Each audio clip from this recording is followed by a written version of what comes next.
This is Optimal Finance Daily, episode 1233, 7 Myths About Frugality by Jen Hayes of jenhayes.me. And I'm Dan, I'm your host, and I am here every single day reading to you from some of the best personal finance blogs on the planet.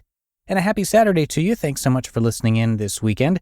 Got a post today from Jen Hayes, and I'm going to get right to it to keep this weekend intro nice and short for you as we optimize your life. 7 Myths About Frugality by Jen Hayes of jenhayes.me. I recently read an article written by a fellow millennial who stated that any 20-something who has savings is doing something wrong. The article infuriated me, and I certainly wasn't the only one who felt this way. Numerous articles have already been written in response to the original Elite Daily post. After reading the article, I initially was baffled as to how any millennial could view savings in such a negative way.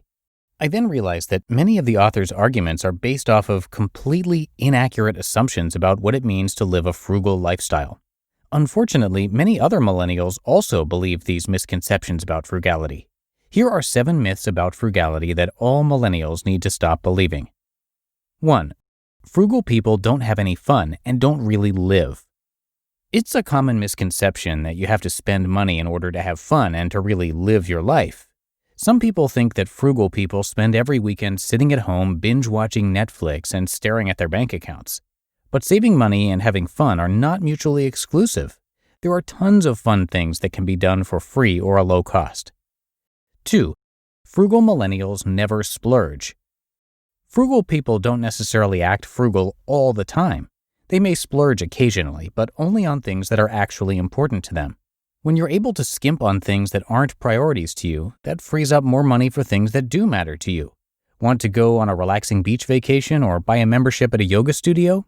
If you're frugal and skilled at saving money, that money will be there when you choose to spend it on something you deem worthwhile.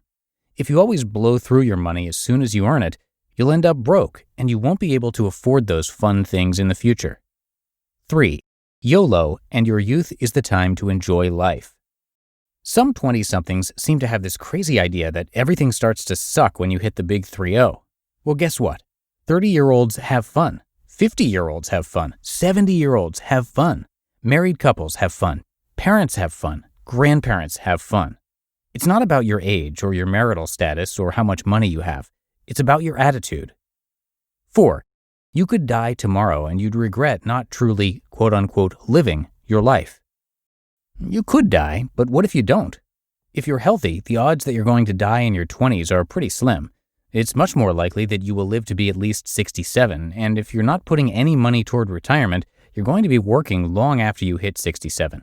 It makes more sense to plan for something that is likely to happen, that you will live and that you will need savings in order to retire, than something that is not likely, that you will die in your 20s.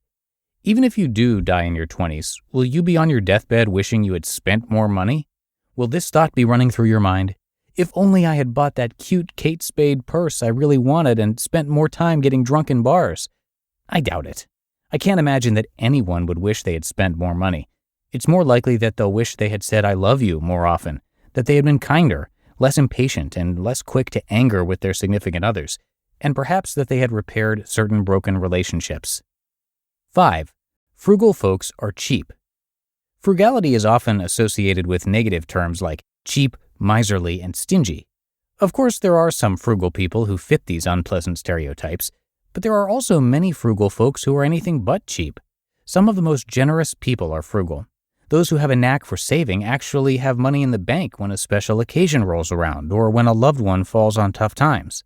Those who are big spenders may blow through money so quickly that they end up broke and unable to be generous, even if they would like to give to others. 6. Saving $200 a month doesn't matter. You need to make more, not save more. Now, there actually is a little bit of truth to that last part. If you want to pay off $100,000 of student loan debt in 1 year and you make minimum wage, no amount of scrimping is going to make that goal possible. Earning more money is important. However, saving isn't irrelevant. It helps a lot more than you may think. Let's assume you invest $200 per month for the next 45 years. It may not seem like much, but thanks to compound interest, it will become over $1 million based on an average rate of return.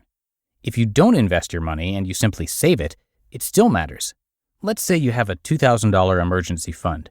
If you get laid off, that money will help you to pay your bills until you find a new job. Even if you only have a few $100s in savings, that money may be what keeps your heat from being turned off on freezing cold winter days. And 7. When you're older, you'll regret all of the things you didn't do.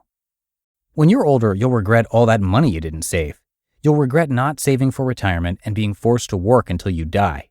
You'll regret that you're at the age when you thought you would have finally made it, and you're still broke.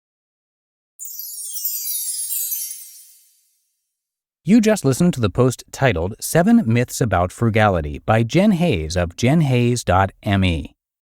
And that'll do it for today. Have a great day and a great weekend if you're listening in real time, and I'll be back with you tomorrow, where your optimal life awaits.